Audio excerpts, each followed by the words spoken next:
All right. Hey, everybody. Welcome to the stream today. We're excited to be here with you. I've already seen people chiming in the chat out there, but you're welcome to, if you have not yet, chime in. Let us know where you're listening in from. We're glad you're here with us. George, excited for a fun conversation today. We have some great guests we're going to be sharing from, and we're going to tell some stories about how to support the frontline workforce. Welcome. Glad you're here.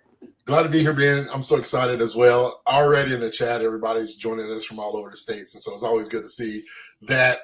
We had some shout outs from some of our HR Summer School alumni that are joining us this morning. So really, really excited to be here. I'm excited about this release for our frontline workers and looking at some of the things that they're craving more than ever.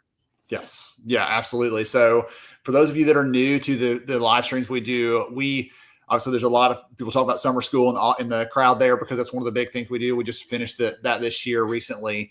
But we do live streams regularly when we produce new research at Lighthouse to share what's happening in the market. So data from the workforce, data from employers, things like that. And so a few months ago, for example, we shared the latest on talent acquisition trends, what's happening in that world. We shared one last fall around learning and skilling and developing your people and career mobility, all those sorts of things. And so for us, it's a chance to give you a bit of insight into, am I the only one seeing this, or other people experiencing this, or what are the best companies doing? What are some ideas or strategies we could use? And that's the goal of this today. So we've drawn data from a tremendous number, nearly 2,000 frontline workers, and we're going to be sharing all those things with you. And just a little bit later in the live stream, first we have some conversations with different guests, and we're going to get into all that good stuff today. We want to give a quick shout out and a thank you to our sponsors, Fountain, Dayforce, and Mango Apps, for supporting the event today, for plugging in, for sharing some incredible guests with us. We'll be able to hear from them shortly as we're going into the stream, and we have some great sessions there lined up. George, you want to cover some housekeeping stuff for us here? Yeah, of course. As always, we love the comments. We love all the feedback, the questions. And so we want you to chime in, share this to your stream, your network. Make sure you like, love, celebrate this live stream wherever you may be watching. But stay engaged, stay connected, because we're always looking at some of the top tips, highlights, questions, and feedback that y'all give us. And we're going to have tons of giveaways always. Mm-hmm. Also, key announcement, all the live streams that we do, that we have SHRM and HRCI credits, we show those at the end of the stream. And so we get a lot of emails following up. Where was the code? It's always going to be one of the last 2 or 3 slides that we share. So you will get those codes at the end of the stream as we're in it today. And then also, live stream times approximate. Multiple people are joining in from different areas. We got some that are joining in live within the StreamYard.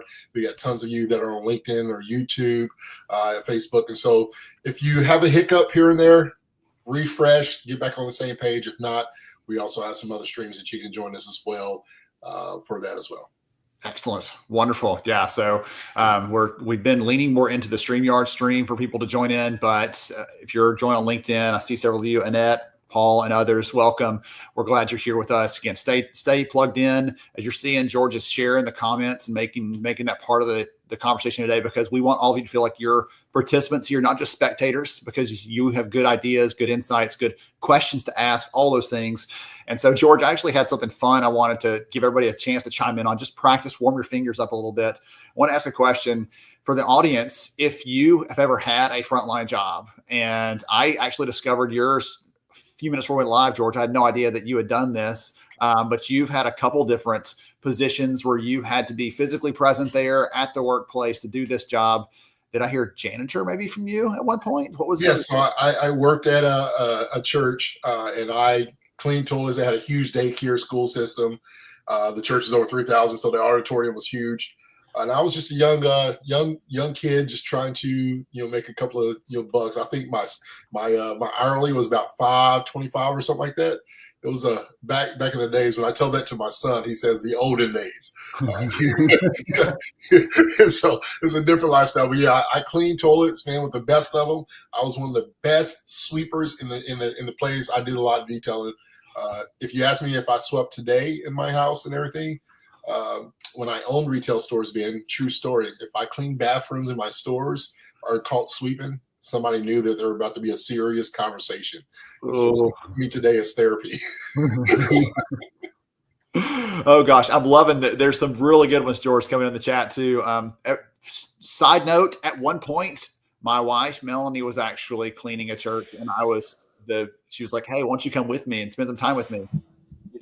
Sweep and vacuum and everything alongside her. So we both shared that actually in our background. Nice.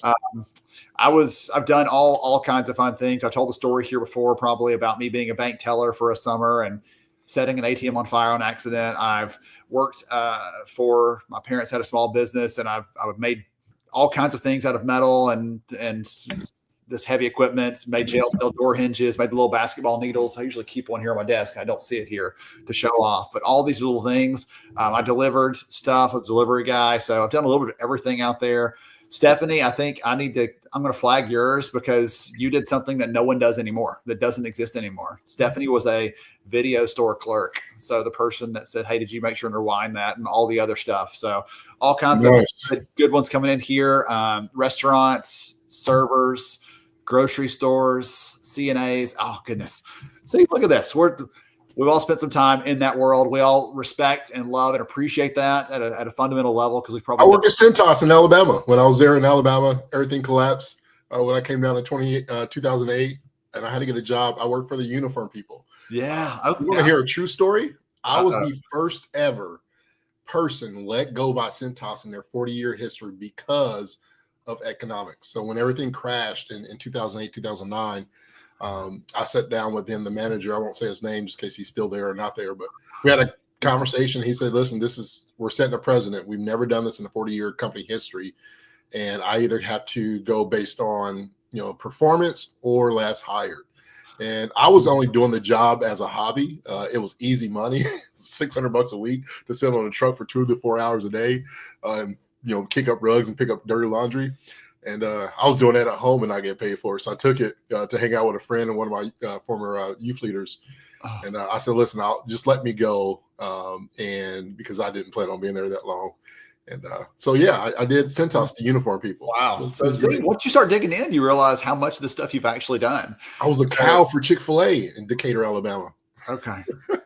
All the trauma's coming out now. Yeah. Everybody's like, man, what has George not done? I think that's a border list if we could start narrowing on that. I always wanted to be a cow for Chick-fil-A, but you had to work for them. And that was the way I got into our youth group. I worked for Chick-fil-A for 2 months just to be the cow. Oh, my goodness. That's wild. All right.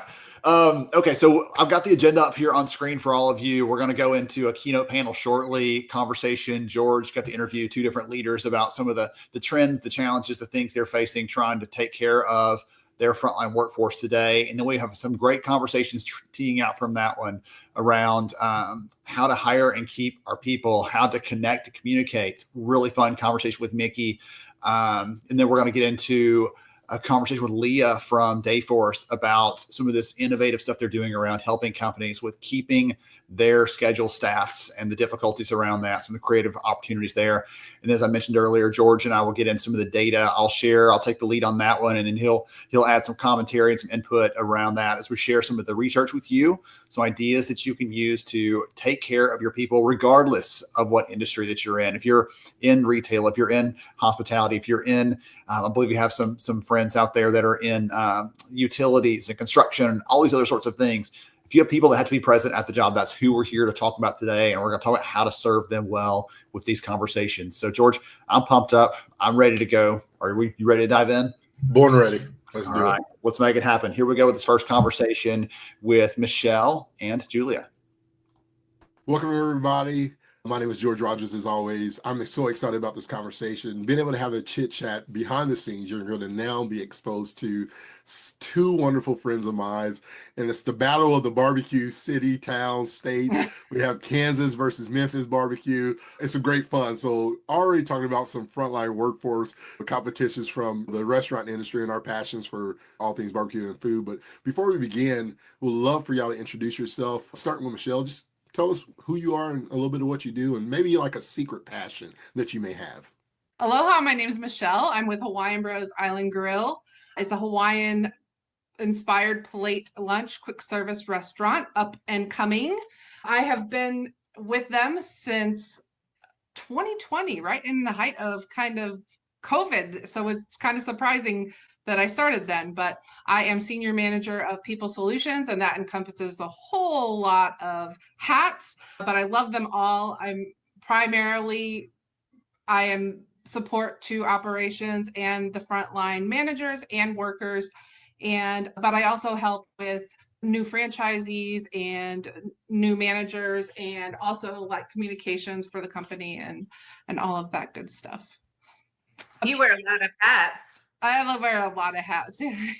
Yes. There's a little bit of IT in there as well, as far as software and getting people into their systems. But my passion is probably, I love going thrifting, estate sales, thrift sales. I love vintage. I guess I have an old soul in there somewhere, but yeah, 60s, 70s, love it. Awesome. That is awesome. And I'm Julia Levy. I have spent my career in talent acquisition, and pretty much only talent acquisition. Started out as a recruiter, went into talent acquisition operations, and then have been leading enterprise-wide global TA organizations over the last many years. During my career, I've recruited everything from high tech to frontline workers. So this is an area I'm really passionate about. There's really something special about frontline workers, those people that are the face of your brand every day, interacting with customers. So it's really important for any company that hires frontline workers to really get it right. And I've always had that passion for helping people and companies make great hiring decisions. So while I've always worked for large employers, I think that candidate experience is really critical, especially when you're talking about hourly workers, frontline workers, etc. When I'm not TAing, I'm a little crafty, and so I'll go to flea markets and things like that. Lately, I've been making garden totems and doing that, and then I'm actually writing a book right now, so that's been my little side project right now. I love it. Love all the creativity. I love all the passions. Let's talk a little bit about this frontline workforce. A lot of people use the word challenges. When I hear your tones and your voices, the passion that you have for people and the TA space, I want to change it from the challenges of supporting frontline workforce to the opportunities. Let's talk a little about those opportunities that some people see as challenges and may view them or feel it is a challenge. But Julia, can you talk a little bit about what it means to you to really see the opportunities to support frontline workforce?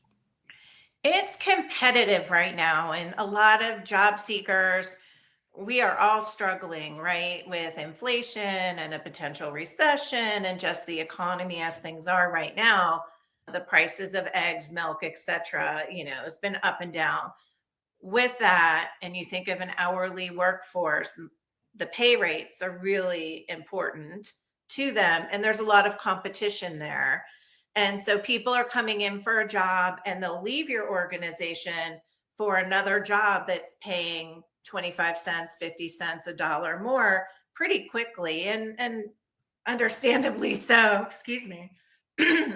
Understandably so, I've always found it really important not just to talk about the job opportunity, but to show that there's a career at the organization. If your organization has a good career path, how do you focus on that and highlight that, yes, the pay might be X right now, but here's the potential growth opportunity. And with that growth comes increase in pay, benefits, etc. So that's one of the things that I've tried to focus on in organizations that I've been at.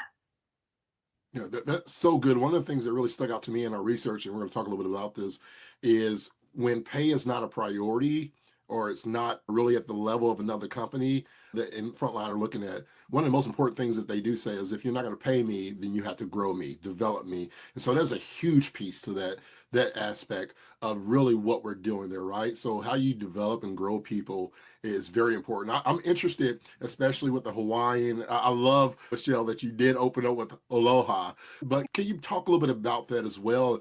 Because I think there's some aspects, especially with the culture that you create within a company, right?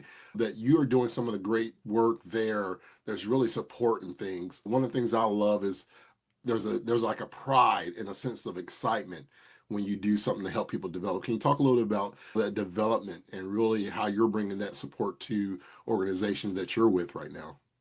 I definitely can. I have been here since we had just 5 restaurants, and now we have over 60 restaurants. So I have seen a lot of Yeah. personal growth within the company. And yes, I've been so proud to see somebody that's gone from a grill cook to an assistant general manager in, 3 or 4 years. It is a personal sense of pride because we are smaller. So I am still connected to a lot of them, and we make it a point to be connected to them. And so, yeah, definitely a big sense of pride. I'm not trying to contradict what Julia was saying, but I do think there is a lot of that, especially in the restaurant industry. The one thing that everybody should know, if they don't, about the Hawaiian culture that we try to emanate is that we do build a good culture and treat our people right. And hopefully when you do that, and it starts at the top, if you hear any interviews with our owner, he will definitely make that a top priority. The people, it's not a I am doing, it is they are doing, and what they are doing or what we are doing for them. And I think that's very important. And we are actually seeing it keep people in our organization, even if the pay is more enticing outside. Yeah. And so there's a balance, right? Of you got different demographics, you got different areas of the states, right? We got Tennessee, we got Kansas. And so some of those challenges is how you adapt. I recall I'm in this space now, but I come from previously having 18 retail stores in 2 different states. And one of the challenges that we faced was people are different, like even just city to city, town to town. Definitely. And then you're looking at the type of employees that you're bringing in, the diverse, multi-generational, what that looks like, what different needs. How do you go to balance that culture and really finding the right people to bring in to really scale a business? You're talking about 5 to 60 over a course of 5.5 years. Right. Being able to balance that, how do you find balance in having that vision and keeping that momentum and excitement as an organization for frontline people to want to say, this is where I want to be versus other competitors, especially in the food industry where there's so much. Right. And I think I touched on it a little bit, but I do really think that it starts at the top and it just trickles down, and we all want to follow that lead. And it gets all the way down into the front line, the servers and the grill cooks and the people that are cooking the rice or doing the dishes. And we just continue our core values down to that level.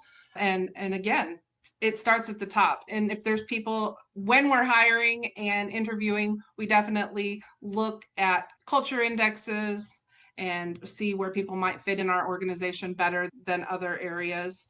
Some people want to be out there and talking to the people in the front, but some people are going to be just as good, but they don't want to be out talking to the people. So we try to place them correctly and keep them happy doing what they are doing. Yeah.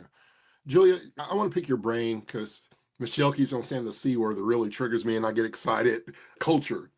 Let's talk about some unique things that make a culture. If we were to speak to the audience, and I want to give them some things to be able to take away. So if we can amongst ourselves, think of, let's give them 3 to 5, right? Let's give them 3 to 5. And I'll give you time to think about this. When I think about something unique about the culture of our retail stores, one of the things that was important to us as leadership is that we always wanted to be touchable in the sense of no matter how big we grew, we wanted our employees to know that no matter what the title, we were still boots on the ground, we were still hands-on. And so that unique culture, when we talk about community, it wasn't just community outside the 4 walls with the people and our potential customers.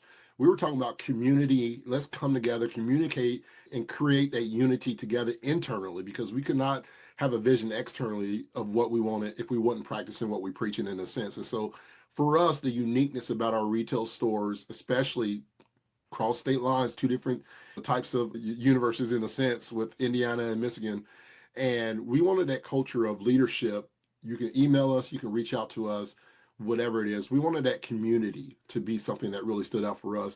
Julia, what was something that you can give to the audience to say, hey, listen, when it comes to Frontline, your experience, these are some unique things about culture that can stand out? I think something that might differentiate my experience was working at a national scale. So, locations in almost every state, and how you embed culture across all locations across multiple states with unique individuals, right? Each city has unique culture to it. From a company perspective, I think embedding culture into things like not just the career site and the job postings, interview guides and how you interview for culture is really critical. Being out on the front lines, I traveled extensively to different locations, talking to people to understand what's going on. Any retailer you want, whether it's food service or a store selling products, a hotel, whatever it may be, you want people to walk in the door no matter where in the country they are and have a similar experience, right? If I go into a McDonald's anywhere, the French fries should taste the same.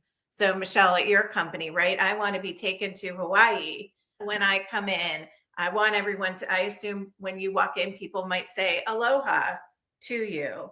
And it's, I think, trying to replicate those things across so that no matter where you are, people can feel what that culture is. And as a leader, visiting, talking to people, that's how you can help embed the culture and for people to see you understand it even at their unique location, and understand some of the nuances maybe that are going on there. Yeah, love it. Love it. I hear consistency as you're speaking, like the culture of consistency. Whatever it is that we do, we're going to do it better than anyone else. We're going to be consistent. Michelle, can you add on to that? Yeah, and that's a big thing to say because there's a lot of companies that say that, but they don't follow that. And one of our mission statements is spreading positivity through the Aloha spirit. And we say it's for the people we hire, the people we feed, the spaces we build, our communities, and our partners. So anybody we're working with, if an Uber driver's coming in, we are spreading the Aloha spirit to them. We are spreading positivity to them. The people in our community, we're inviting them to the party, and we're showing them what we do. And like she said, we say aloha, aloha, welcome to Wine Bros when they walk in the door. So we continue it throughout our whole system. It's not just we got to do this day, but we continue to spread it through our whole system. If you have it as part of your employer brand or employer value proposition, it's really important to make sure that those aren't just words on a page, right? Right. You want to make sure it's being brought to life by your employees. But how many hours you spend on a handbook and all the rules and the policies, and it's like we came in and we said our main thing is do the right thing. Do the right thing. Our handbook is, I think, 4.5, 5 pages. It's backed by policies that are longer for reasons you both know, but it is a very, very short handbook. It is written in our culture in mind, and it is simple for them to look through. And they're like, oh, okay, I can do this. Do the right thing. I can do this. Universal, right? Most people understand and know what that means. It is. I want to wrap up with a few statements, and I'd love for you both to really give your key thoughts on supporting what it looks like in the future. We talked about the now, we talked a little bit about the past, where we see the future of Frontline going in the future. What are some important ways, Julia, and I'll come to you first on this question, that you believe we as leaders, other frontline, other TA, other recruiters, what are some key things we need to do to make sure that we're preparing and bringing the support, not just to those people that the talent that's coming to us, but also our company, our team? What can we do to help support this frontline as we see it coming in the future? That's a great question. Oh, give me a second.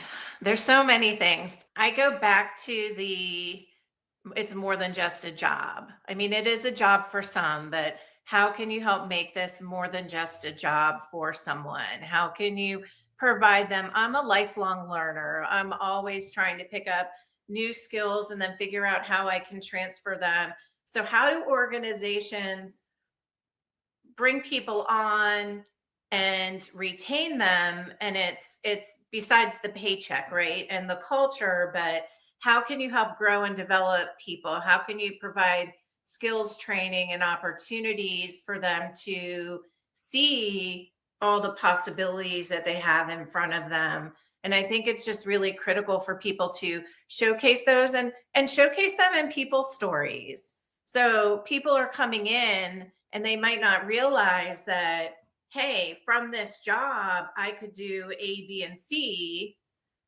And if you showcase someone that's done that, right, the career path isn't just this job title, this job title, this job title, but give them exposure to people, whether it be in short videos, different learnings, and help them realize all the opportunities that a lot of these large employers of frontline workers have. That you can go from working in a restaurant or a retail organization to becoming a division director, that if you put in the time and the energy, that you can actually work your way up and provide for your family. Love it. Love it. And Michelle?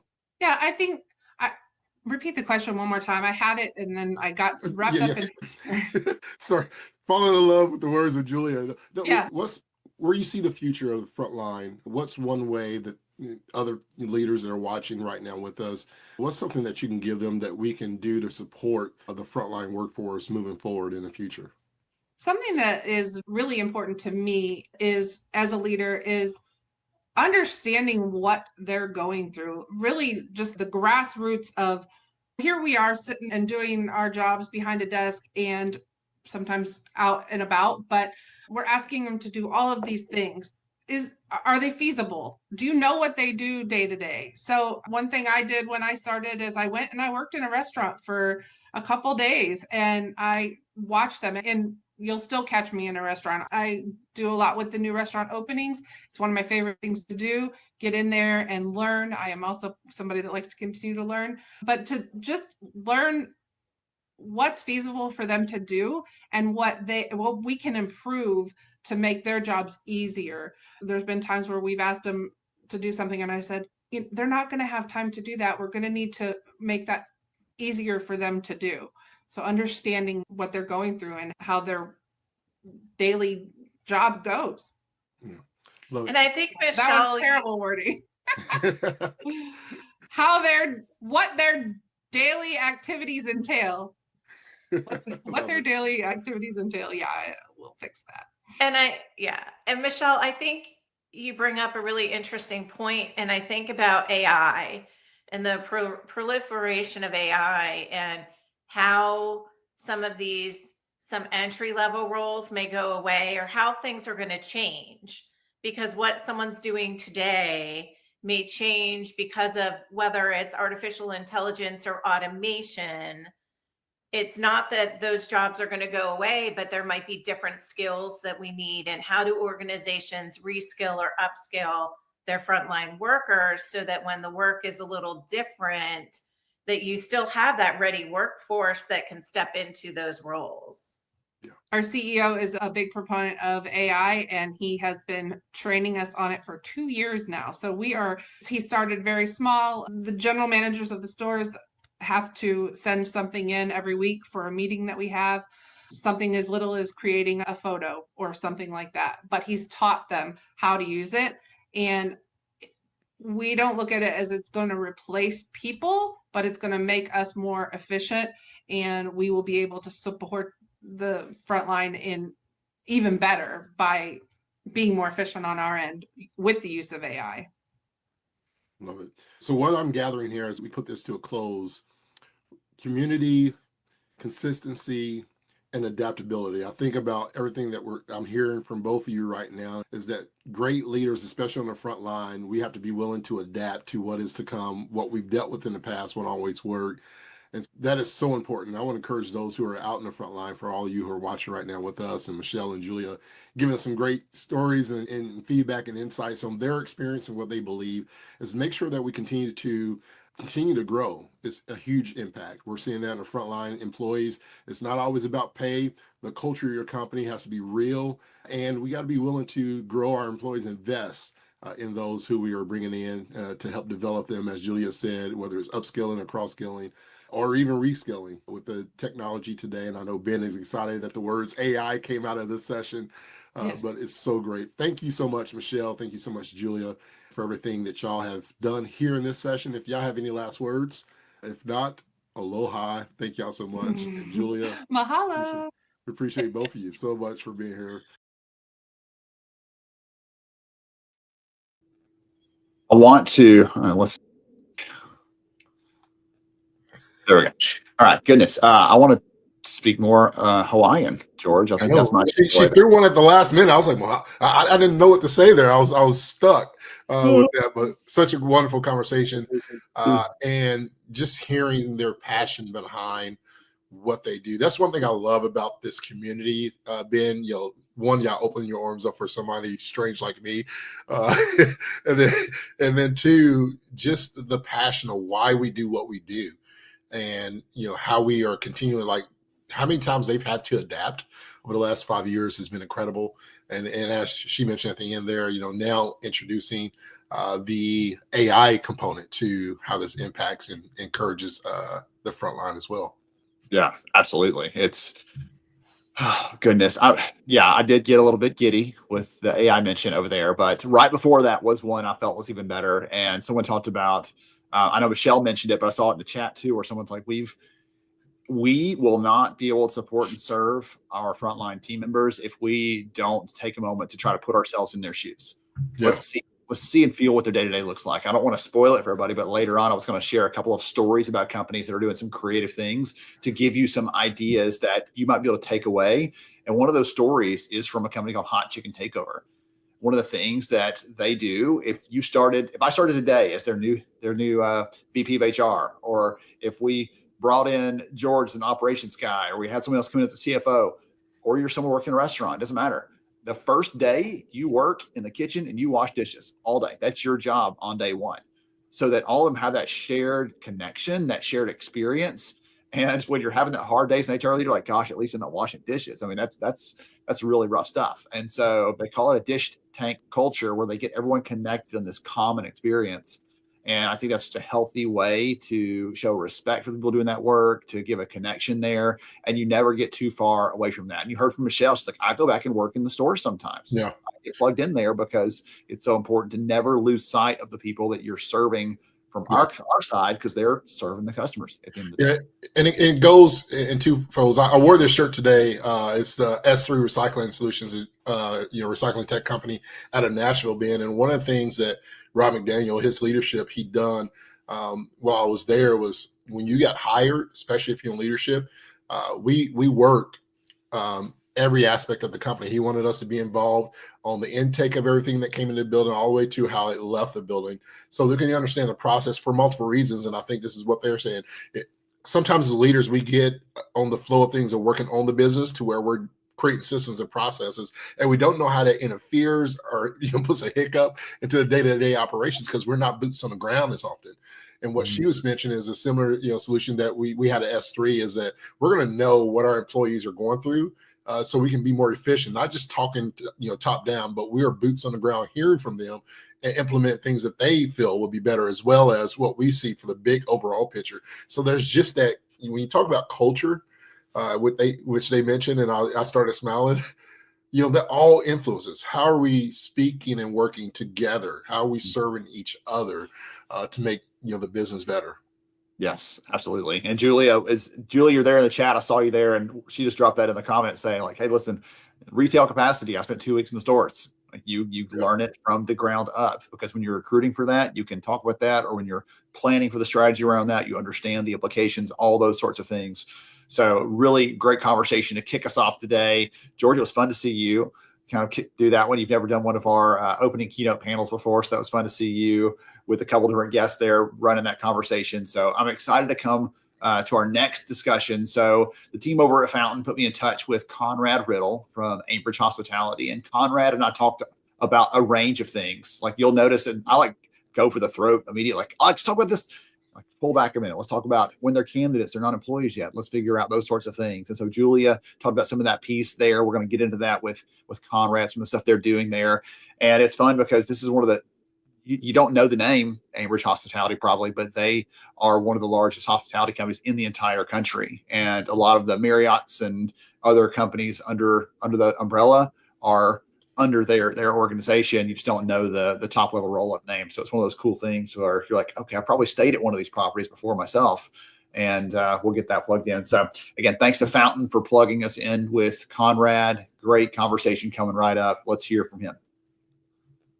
And we're so glad you're here with us at the live stream today. And I love chatting with our different guests and taking notes on their strategies, their approaches, what they're learning, all those sorts of things. And so I'm really excited to be here because Conrad and I are going to have some conversation around what you can be thinking about when it comes to serving the candidates who are in your pipeline, on getting them through there faster, on creating better experiences once they're in the door, all those sorts of things. So welcome. Glad to have you. Thanks, Ben. Happy to be here. It's going to be a fun conversation. Before we get to some of the good stuff, we're going to talk about all the nuts and bolts and all those things. Take a minute and tell the audience more about who you are and what you do, please.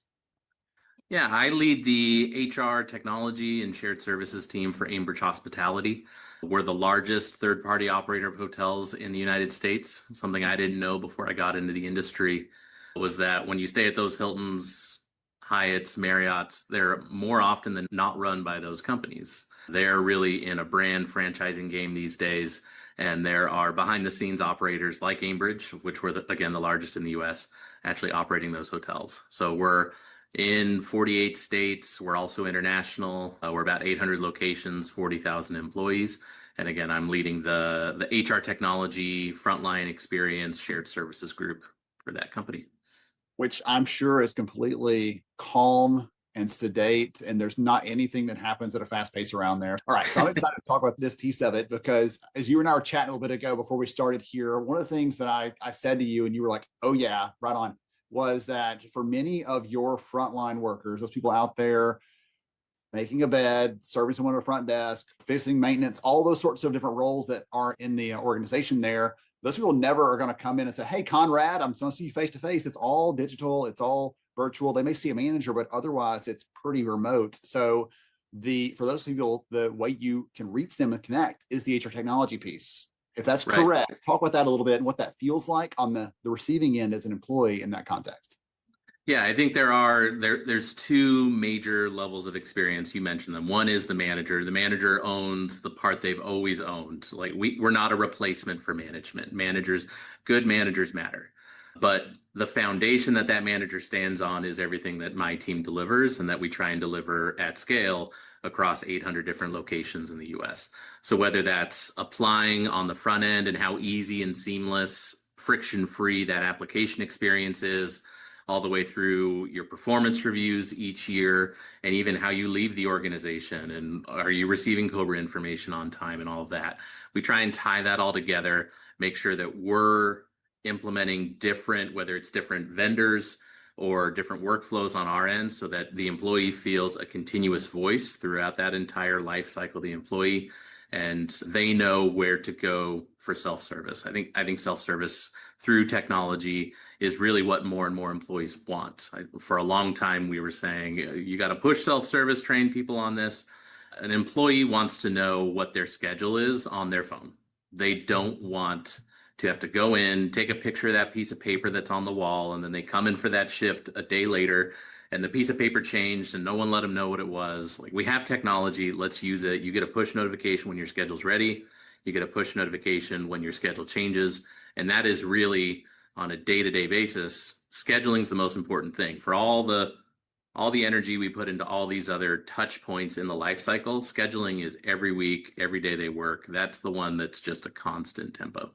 Yes, you see that in the data and some of the research, like they talk about, yes, schedule when I work, that matters the most, but you also see it affecting other things too. Like when we say, what's a barrier to you as a frontline worker to being able to develop the skills that you need? I just don't have time in my schedule to fit in more training or to fit in that skills development, or even time with a mentor or something else. They don't have time to do those things, or it's hard to just slot it in amongst everything else, the moving parts. So that all powerful schedule runs their life. And as you said, they don't want to have to depend on someone else to keep them in the loop there. One, they'll do it on their own time, on their own, under their own power, we'll say, for that purpose there. So let's talk about, let's rewind it a bit. I dove right into the scheduling piece because I get excited about some of those pieces of it and making it easy for them. The data say that matters deeply, and retention and everything else. But let's go back a little bit, rewind to the candidate piece. So what do you think is one of the biggest headaches or frustrations for a candidate who's trying to get a frontline role? Yeah, so put yourself in the candidate's shoes. They're looking for a job, right? Whether they have one today or not. They're putting in applications everywhere, and then you might not hear for weeks, often months. The best of systems might auto dispossess you and you'll hear something within a day or two. But I've applied for positions. I know what this is like, where you get that rejection email like 6 months later, and you're like, I forgot I even applied to that job. Like, you would have been better off not sending me anything. Yeah. At this point, I forgot. But what we wanted to do, and we got there with Fountain, one of our newer vendors, was make it so that someone could apply. By the way, an important non-friction point is that they don't have to log in. These application systems that require you to have an email and create a login might make perfect sense if you're applying to IBM or you're applying to Google or it's some white collar position. But when we talk about frontline workers, they're on their mobile phones and they don't want to do all this account accessing where you have to go back through an MFA and log into your email back and forth. You're losing half of your applications when you have an experience like that. So be able to come in, easily complete an application that is mobile friendly, and then based upon whatever pre-screening questions we're asking, if we determine you're qualified, immediately move you into an interview scheduling experience.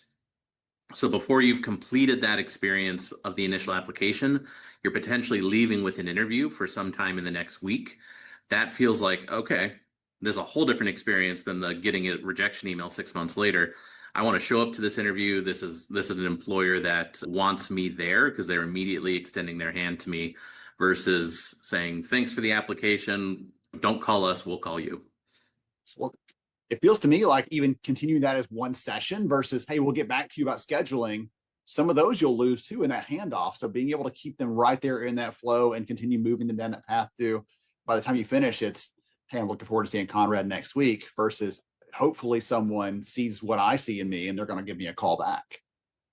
Definitely. I think for frontline, even though the volume's high and the velocity's high, it's still a scarcity game. So you got to be fast. And if you're not fast, someone else is grabbing that person before you can get there. I've seen managers over here think of hiring as more of a farming experience. I'm going to throw my seeds out. I'm going to open my position, throw my seeds in the ground. I'm going to water that for 30 days, and then I'm going to come back and try and find some sprouts.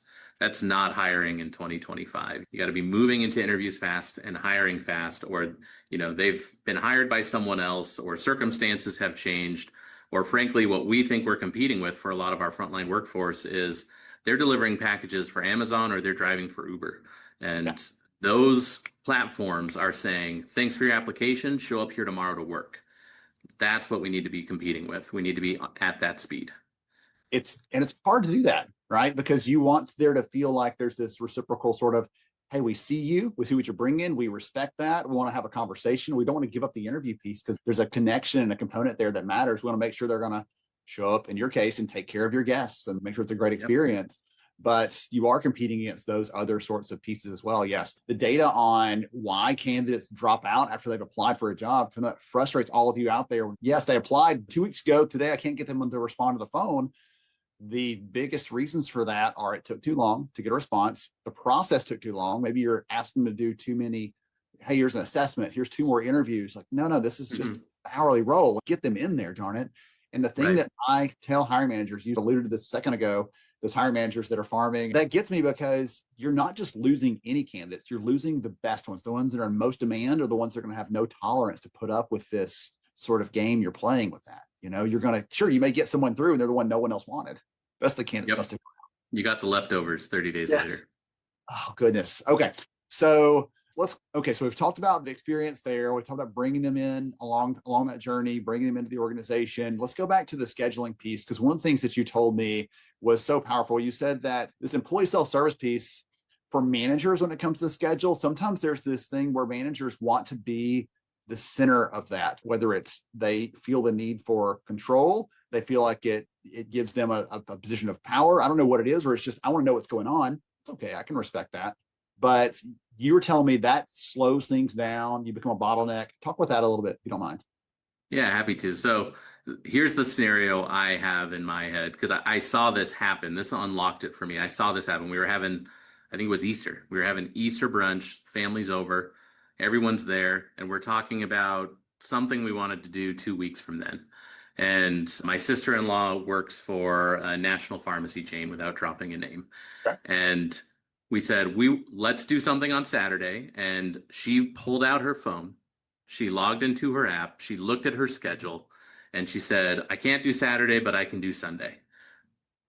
That was the unlocking moment for me. I'm like, okay, we need to integrate into the employee's life experience at that level. They need to be able to see their schedule on demand. They need to be able to transact against that schedule on demand.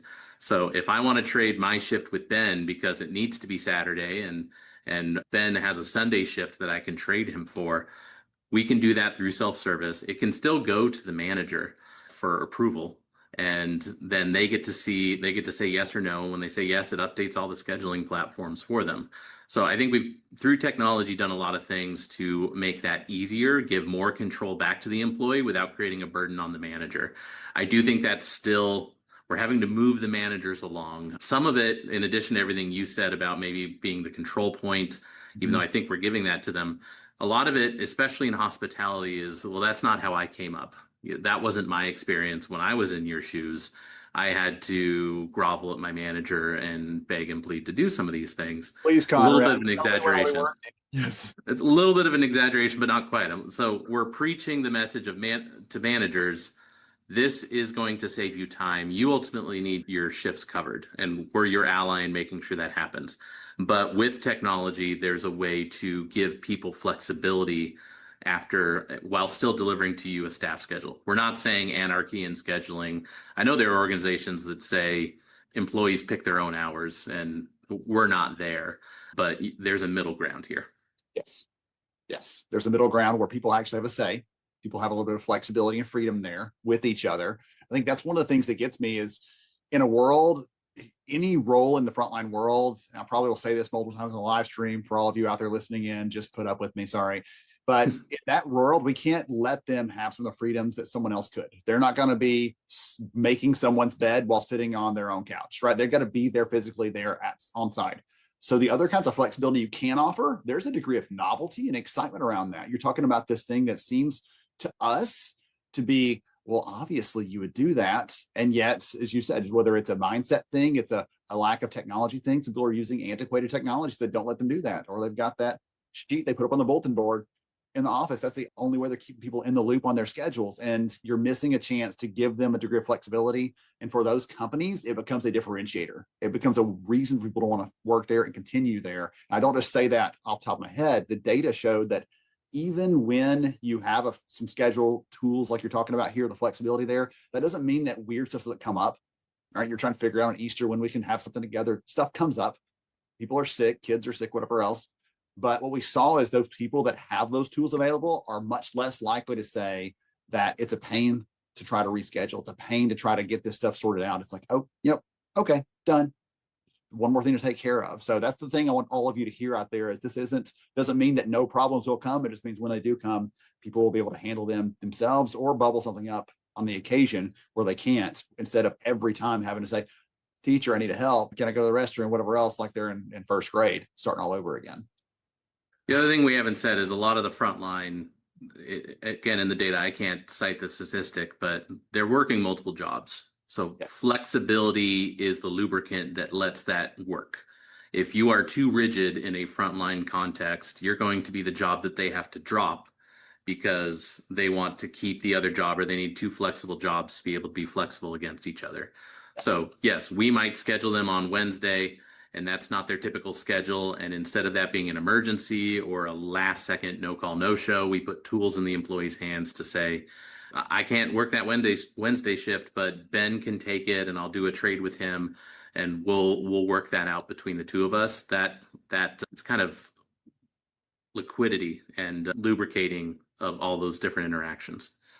To me, it sounds like both on the candidate scheduling piece, both in this piece here, it's a little bit more about, to me, it sounds like empowerment of these people that for a long time are in many of the ways you have no power as a frontline worker. You're kind of like there. I was at a theme park yesterday with a family, I'll call it out. And the poor 16-year-old kid who was doing the register, the lady in front of me was just chewing him out over something silly with the price that wasn't ringing up, and like her pizza wasn't right. And so she's just getting all over him. And I'm like, they have absolutely no freedom in their work. They have no respect in many cases. And giving them a little bit of empowerment can make that shift, can make the job more fulfilling overall to them. So I wanted to ask you something that's, again, a little bit off the wall. So I hope you're ready. Yeah.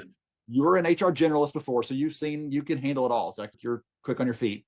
What is something that you and your team have accomplished in the last year or so that you're just proud of? Whether it's serving your people or something else you've accomplished, you've stood at this technology, it doesn't matter to me what it is, but I'm kind of curious. I want the audience to hear someone who's doing this every day. Like there's some good things happening. Yeah, so in just the last 6 months, we've partnered with Fountain to replace our ATS and onboarding experience.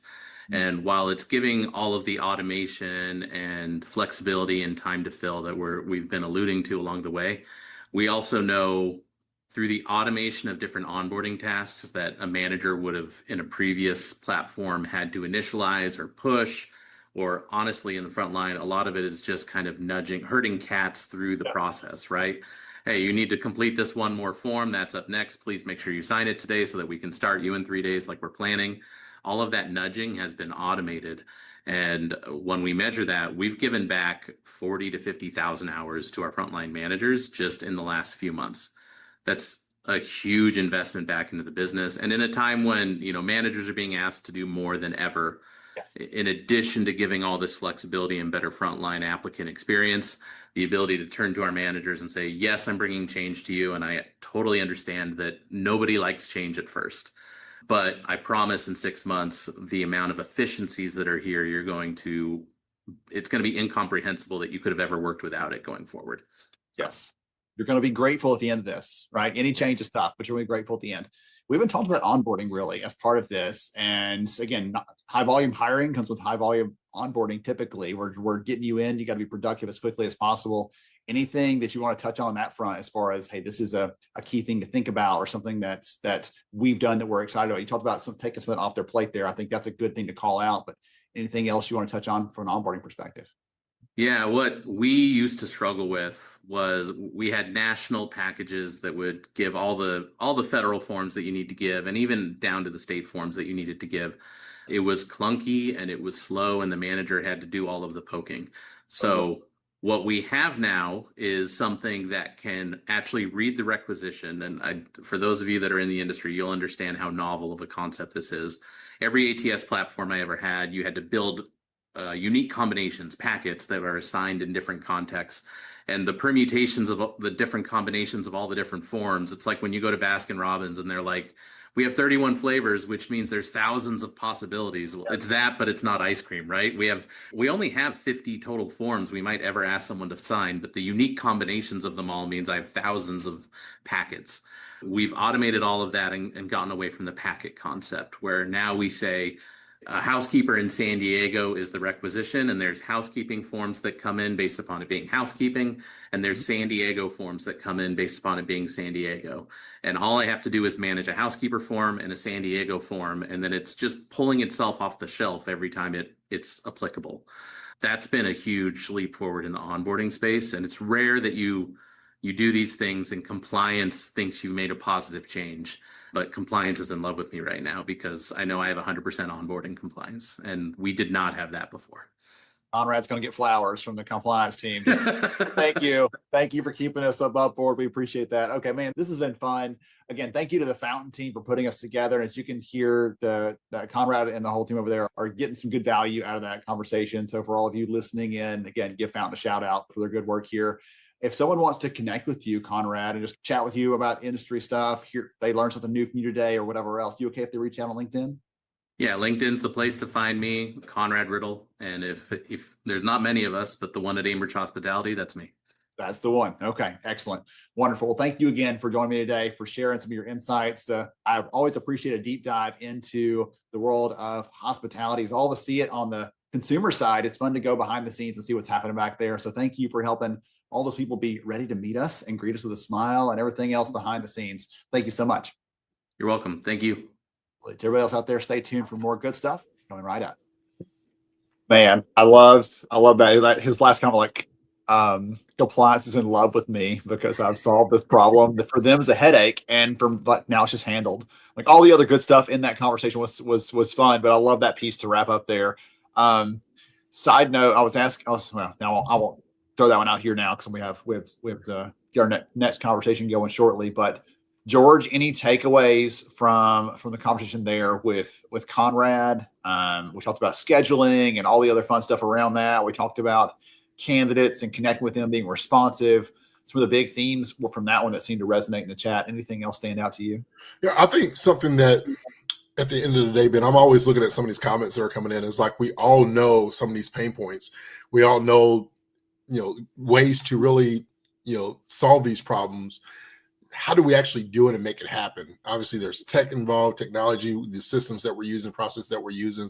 And then it's also how do we adapt to those things? And when it comes to scheduling, one of the important things, I think it was you and another other person also put in the comments, like being transparent about the schedule, like up front and setting those expectations. It's so key and vital. That's always been an issue in a lot of the cases that I've been involved in, is that schedule can change, and especially in frontline, overtime becomes sudden. How do you expect the unexpected? And so being able to adapt, and I think having that transparency and that conversation up front is one thing, but not taking advantage of it is another. And so, yeah, it's such a whirlwind. And then you talk about the hiring process and transparent through that, and being real and upfront, not delayed. I always used to have this mentality that delayed is not denial. But when it comes to opportunities now, you got to be able to move efficiently. And also at the end of the day, it's communication. What are we communicating? How are we communicating? And are we communicating quick enough so that we're not left out? It's so vital. I can't imagine going to a store and ordering food and not knowing, hey, your food is on the way, or hey, this is just waiting for hours. Yes. Communication is the key. Yes. Well, I don't want to spoil too much of the fun coming later on from the research, but that was one of the things I'll talk about is that communication, that connection, that piece of it is so important. And you talk about it in the context of culture and our values and how we serve people and how leaders serve people. But the role of a leader and making sure people know what's going on around them. One of the things in the data, frontline workers are 8 times more likely to say their company is open and transparent with them, which leads to higher retention, leads to better performance, all these things. They're 8 times more likely to say their company is open and transparent if they do a good job of just sharing what's happening, keeping them in the loop. It's something that we take for granted because often we are the loop in HR. But if you went to any employee out there at the farthest reaches of your organization, either geographically or however you want to do that on the org chart, and said, hey, do you know what's going on? Do you feel like you're plugged in? Do you feel like you're aware? If they don't, then that decreases their perceptions of fairness, their perceptions of the company being open and transparent with them, and all those things. So there's some good data backing up what you're saying, George, not just the Georgisms and all the one-liners that you can drop out there so quickly. So great conversation again. Conrad, very well done. Thank you to Fountain for plugging us in there. We're going to hear a little more about the importance of the staffing component and how to get people on shift, on schedule, make sure people show up. We talk to Leah in a little bit, but before that, we're going to get to a conversation with Mickey Severite. She is at Anderson Corporation. If you've ever heard of Anderson Windows and Doors, that's what they do. And so Mickey is their comms leader over there. And so it's fun for me because when I worked as an HR leader, like many of you probably like, oh yeah, you can do comms too, because you're already talking about a lot of things and sharing a lot of information. So Mickey is a comms leader at Anderson, and we talk about some of the things they're doing to connect with their employees, to make sure they do feel informed and engaged and inspired about the work that they're doing. Some great takeaways here in this conversation. And this conversation, we're going to hear about Mango apps are the ones that connect with Mickey. Grateful to Andy and the team over there for doing that because she is a delight. You're going to enjoy this conversation. Let's get in here with Mickey and hear how they are connecting with and communicating to their frontline team at Anderson. Everyone, so happy to be here with you today. We've been hearing some great ideas around how we can serve our frontline workforce, how we can take care of the needs they have, how we can match those up with the needs of the business. And I'm excited to have Nikki here with me from Anderson. We're going to be talking about some of the stuff that they're doing with their workforce, some of the ways they're serving them, keeping the lines of communication open, all that good stuff. Nikki, welcome. Glad you're here. Thanks for having me. Absolutely. So before we get to some of the fun stuff we're going to dive in today, would you take a minute and tell the audience more about who you are and what you do, please? Happy to. At core, I'm a storyteller. And so I serve as senior manager of our corporate communications function. We have 5 people on our team dedicated to internal communications for both our desk-based employees and our frontline workers. At Anderson, we have about 14,000 team members across North America, and 2/3 of those are frontline. So folks who are doing the work, putting together our windows and doors. And so for us, it is paramount to be able to reach them with important information relevant to where they work, who they work with, and what information they need to know about the business. Yeah, one of the things I was going to ask you, and you started off with this word a minute ago, but one of the things that I saw in your bio before we started recording here was that you are a culture storyteller. Tell me about that. Yeah, I think people connect to stories. It's the human element of everything we do, and people connect with people. And so, what my background is in journalism. And so we approach our company intranet as our newsroom. And we want to make sure our team members are informed, are engaged, are inspired, and through stories, connecting them with people who they may never work directly with, but they can learn from and really be inspired through storytelling across the company, across 14,000 people. So we really traditional interviews, lots of video storytelling, all the different ways that we can get that in front of people and engage them. Love that. I have a good friend at South Airlines, and that's one of their focus areas too. It's like great. we got to share these stories of the good stuff happening because we can't assume everybody else is going to hear that from someone side by side. And that's exactly what you touched on. Is it's your job to elevate those and make sure everyone gets a good spotlight on that. So talk just for a little bit here about the challenges of that, because you mentioned like we have the desk-based workforce. Like we can send an email, we can send some notification, they're good to go. They're going to see it probably at some point in their day. But other people are working building doors, building windows, as you mentioned. And so talk about the challenge of creating this connected employee experience for people who are on your frontline team. Absolutely. And we've been about 3 years into this journey. Just last month was our 3-year workversary, right, with this wonderful platform through Mango Apps. And what we sought was something that would really give access to everyone. So prior to using a modern intranet platform, 2/3 of our employees had no email access and no intranet access. They received their communications in the plant through digital signage, through leader talking points, and just traditional posters printed out in break rooms. It was very much a one-way. It didn't reach everyone. It also was only in English, so it was very 2D, right? And so what we really sought was to enhance that employee experience from a modern perspective, from a secure and digital platform, and something that would be easy enough for the majority of our team members to access and to find what they needed. One really specific anecdote is before this platform, our frontline workers did not have a way to digitally check their paycheck. That is the number one thing that's important to you as a worker. You want to make sure your paycheck has gone through and you can see it at any moment, 24/7. And so when we first launched this, after we did a solid pilot with some of our frontline employees, that was the number one selling point to get them to adopt the platform, to come back to it. And I tell you what, I mean, I hear from people, not only are they click, go to our quick links, see their paycheck, but they're stopping to read the news. They're stopping to explore career opportunities. And so it's really opened a new world for everyone.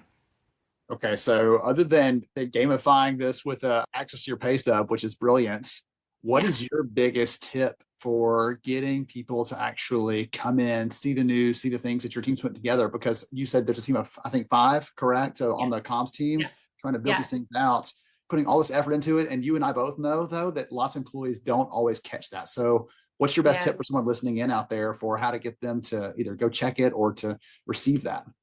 Yeah, we created advocates and champions across the company. And so in doing that, we sought a platform where we could build communities within the broader, we call it the circle. It really is all about making sure everyone connected to Anderson across our whole enterprise is connected.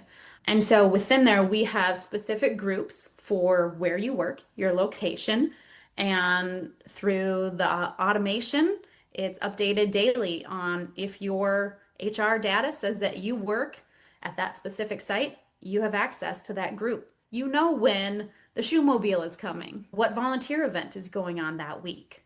And so we have 23 facility groups. What we've done with that is then engage the local teams, many who are our business HR partners, others who've raised their hand and asked for communication upskilling. And so we've partnered with them and essentially trained the trainers. So we have 23 of those groups that are communicating on a regular basis what's really relevant to them from a local level. And then I'm going to talk about also, we have employee resource groups, right? So these are affinity groups, groups that really bring community and inclusion to Anderson. We have 9 of those. And so those are publicly available groups built on the same platform, looks and feels the same as our facility groups, but because these are public, anyone can come in and read the news. They can also click join to have that news served to them each week in their weekly post digest, kind of their weekly newspaper delivered on Friday afternoons. Yeah. So we've really been able to take our team of 5 and just multiply that to others who are sharing the news from their own local teams or their employee resource groups. I love the story there. I have 2 questions. Number 1, shoemobile. Did you say Shoemobile, yes. What You know, is when that? you're working in a factory, you have to have steel toe boots. Yes. And so we often have this big bus come in, or there's certain sites that actually have a little shoe shop inside of our facilities, and they make sure that everybody has the right safety and protective gear that they need. Keeping employees shod properly. Okay, so that's great. I Yeah. love that. Yeah. And then you mentioned this piece where someone says, "Hey, I'd love to help out Mickey. Can I be a champion for my local area?" Sure, we're going to give you some training. What sort of things are involved in that upskilling piece there to help someone be ready to support in that way? It's fun because the platform we chose, there's a lot of consumer grade experiences. So if you're someone who updates your LinkedIn profile, who goes out on Facebook, updating and creating a post or managing a group isn't that much different. And that's a great thing, right? And so what we were able to do was engage a number of people to show them the strategy behind what you want to share. So our team built the templates. Here's what your homepage is going to look like. Here's the important links to resources that your team members need.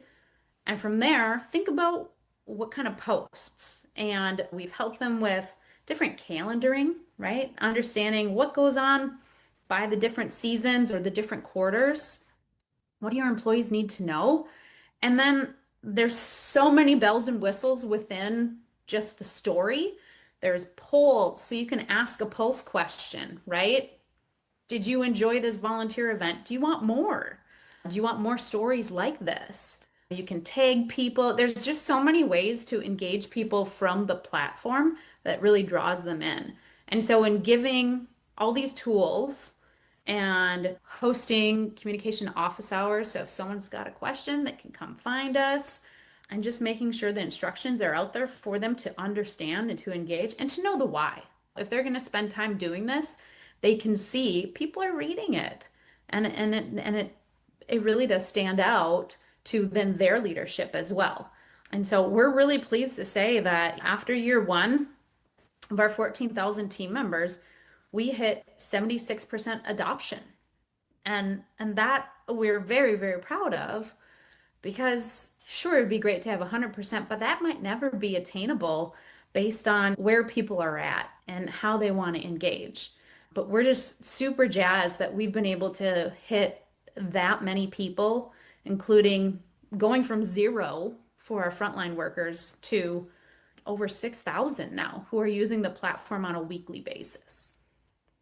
I think that's a great call out there because we get in the HR, the comm space, we get drawn to that. Well, everybody should be doing this. 100% is our target. And instead, I want to put words in your mouth. So clarify if this is what you meant. But for those 76% of employees that are showing up, we're going to make it great for them. If someone else comes along, great. But like, we're not going to just chase that 100% metric endlessly, because instead, let's just be great for the ones that are showing up and make sure it's a good experience for them. Is that fair? It is. And I mean, people learn in different ways. Someone might not be that digitally savvy and want to walk up to a computer kiosk in their plant or download an app. So they're going to their daily meetings with their supervisors, and one of their coworkers is giving them an update, or they're seeing in a town hall the video from our CEO rather than from the intranet. What we've seen though is, as time has gone on, those folks who kind of questioned it in the beginning, weren't quite sure, they're starting to come over and take note. And you just see really beautiful, really exciting comments from our stories from these frontline workers, their leaders, other people across the enterprise, and they're engaging with one another through comments in different ways that it just wouldn't be there holistically. And so I think it's a good reminder. 100% is 100%, but if you can go from 0 to 76, it's real engaging. It's awesome. Yeah. Yes. Yeah. I'm thinking about all the times where I was tasked with, hey, handle comms too, in addition to the other things you've got to deal with. And like for me, one of the greatest points of pride is when people actually paid attention to them, read them, knew what was going on, and I could hear them discussing it elsewhere. And for you, you probably get to that same joy of like, people are in the know, they know what's going on, but also you talked about not just the, hey, you're in this group, so you're going to hear what's going on in your group, but also there's chances for you to opt into other things that would be relevant to you. So you feel like you're in the right place. Like you feel we see you, all those, the ERGs, those kind of things. So I love that intersection of pieces there. And I want to make sure to call it out for the audience, because yes, sure, you'll get updates because you're at this location and this is your job type or stuff like that. But to say, hey, I want to jump into this group because they care about things that I care about, and I want to feel like I'm in a community of people that are going to support me. Those things are really exciting, and you don't often think of that in the context of frontline workforce. Like you think about that with other types of workers, office workers, and so on, corporate workers, but the frontline piece, you may not associate those things. And I'm glad you called it out, because they're people too at the end of the day. So can I share 2 comments from some of our frontline workers? Absolutely. These were both on from an annual survey that we do. And so we're really excited. We do this annually. We ask everyone on the circle for their feedback. From one frontline worker who said, I like that I can access information independently without needing others. And so just think of that unlock. Yeah, you can go check your digital paycheck, but you can also find information on your benefits, information about company performance. Another person said, I can find nearly all company info I need right at my fingertips. I can connect company-wide with military connections, and that's one of our employee resource networks. So even just feeling that pride in being able to go out and find and connect with a community that you relate to. And at fingertips, this is a mobile device user. And so we wanted to make sure someone could pick up their phone and connect, get the information they need, and then go on with their day. We're just really proud of that. We really are. Well, I think with this big problem you're solving, one of the things we see in our research is that about 2 out of 3 2 out of 3 companies, leaders like you and the others listening here, tell us that when we make a decision, we expect our managers to flow it down to our people. And you talked about team meetings, things like that. When we ask the workforce, how do you find out the things you need to know? 7 out of 10 say I have to figure it out by myself. And so they're having to do more of that hands-on scouting around in addition to all their other actual work duties. And as you said, putting that power in their hands gives them a sense of control, of autonomy that's hard to replicate with something posted on the bulletin board in there, or having to be at a huddle in the morning when it may not fit their schedule because they're dropping a kid off at school or whatever else. Yes, certainly. And for many of our frontline workers where English is not their native language, there are many opportunities. We have over 50 languages available through our in-plant kiosk computers, and then there's about 30 on the mobile app. So for example, a story about our business performance. They will see a video in their town hall from our CEO. They can go back and watch that and read the story And the platform, once they update their settings, they could see it in Burmese. They could see it in Spanish. They could see it in French. And so their supervisor may see it in English, may even send them a link via the messaging that we also have on the platform for our frontline workers. And then they can see it in their own language. And so it's that accessibility through language, which was also just really important to us. And we're in year 3 and we're still reminding people where that is and how they can get access to it. And the jaws just drop. It's really cool. And it's modern technology. You're not paying an agency to translate this PDF and that PDF. You are using modern, likely AI technology to translate content. Blow your mind as someone who's been in comms and journalism for a while. Just think instantly someone can see this in the way that they need to access it without me having to spend all this extra time and lag time. They finally get it 2 weeks later. Those sorts of things aren't a problem. Right. Exactly. And it just helps all of our team members feel included and that we're meeting them where they are. And I think that's just what feeling valued is about. And you said it earlier, not assuming that everyone knows everything. We bring that through our storytelling. We bring that through, I think we have about 150 different web pages where people can look through information or understand, what does that team do? Don't assume people even know the address of our headquarters. Make it all accessible for people. And we've been able to do that.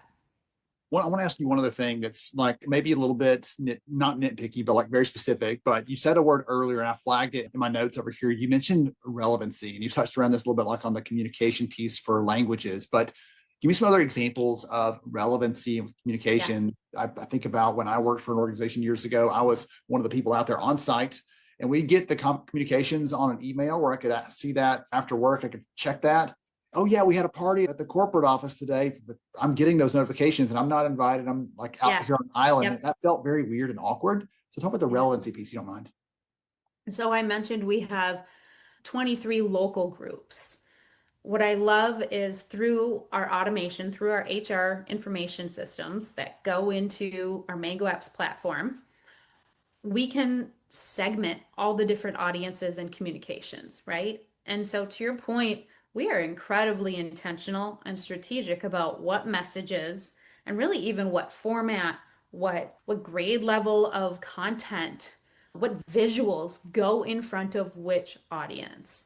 And so any given week, we're probably communicating to 20 different audiences, from just your office-based, desk-based employees about maybe there's an IT update coming through, to your frontline workers at one distinct location about, hey, leadership is coming to visit next week. Let's all be prepared for this.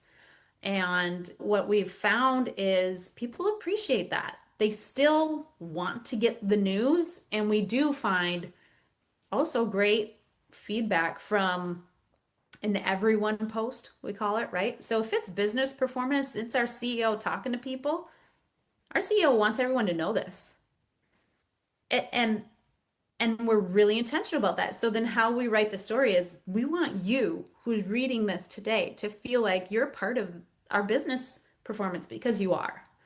So it's amazing to have the different segments. And I'll tell you, for our campaigns and communication plans, when we work directly with a lot of our HR partners, again, they're kind of wowed. Okay, here's our communication, but we have 4 different audiences. Yep, we can do that all through the circle. So it's one place, one hub they go to get their news and information. And by the way, it's also served to them each Friday in their wrap-up newsletter.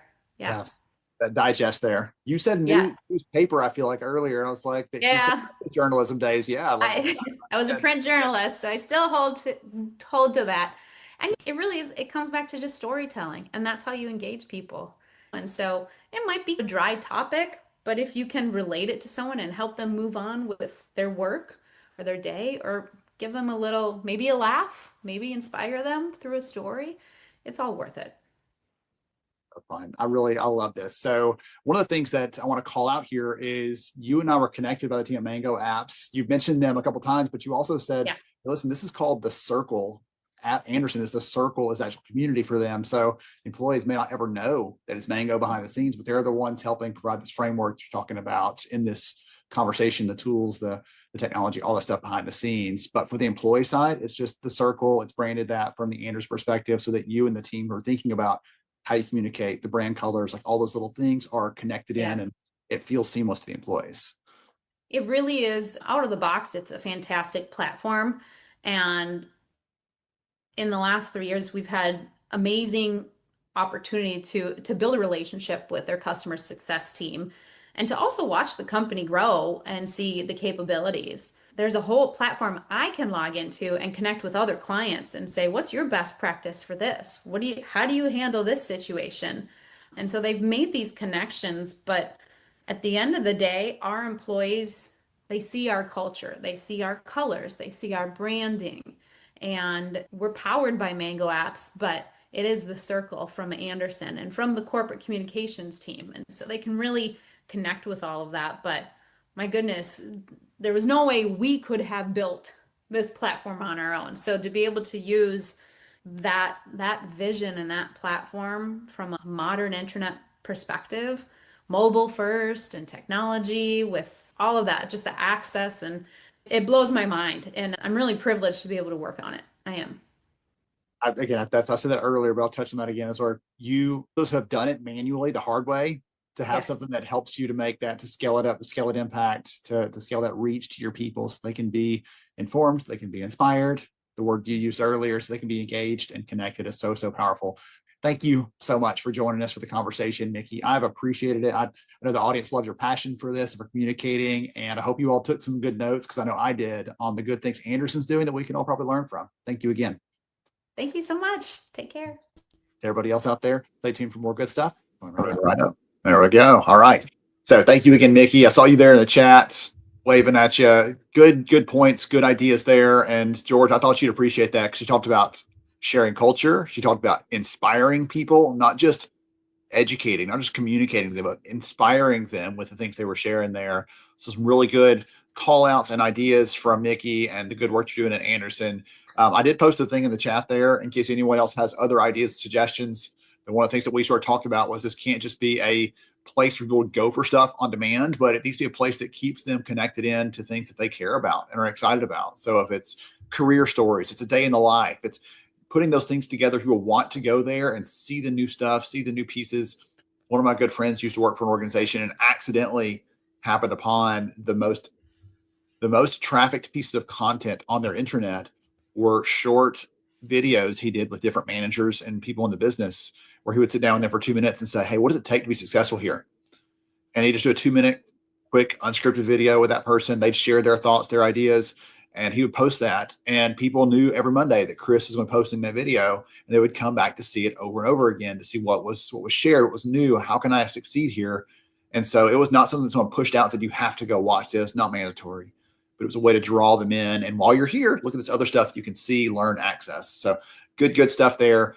George, I'm going to roll right into our last conversation with Leah from Dayforce, because we want to make sure we have time to share some of the data before we finish our session today. So we're going to jump in with Leah at Dayforce. We're going to talk about some of the creative things they're doing and helping companies when it comes to making sure positions are staffed, making sure that they're solving some of those hiring challenges and problems. We've heard about that from some of the other speakers saying, hey, flexibility is critical and people are looking for that.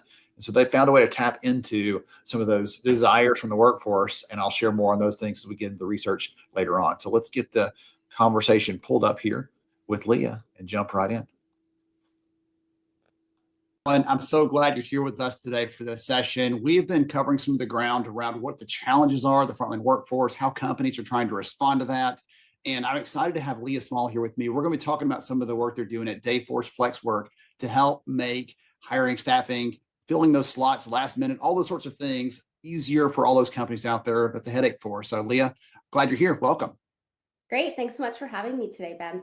For sure. And so before I get to that, I want to give you quickly a shout out, because I was actually stunned in the best way when I saw the Dayforce FlexWork entry in the awards program this year, because one of the judges said, you've got to see this, see what they're doing over here. And so I can only have a limited amount I can look at. There's so many. And so I took a look at it and was just amazed by some of the things you are doing there. So I'm excited to unpack that a little bit today, talk about the use cases and the big challenges you're solving. Because again, when I get surprised by something after seeing all these different companies every single year, every single week, every single month, like it's encouraging to me to see some novel, innovative stuff coming out there. So kudos to you and the team for that one. I have to make sure and share that with them. But before we get to the good stuff, we're going to talk about, would you take a minute and tell us more about who you are and what you do?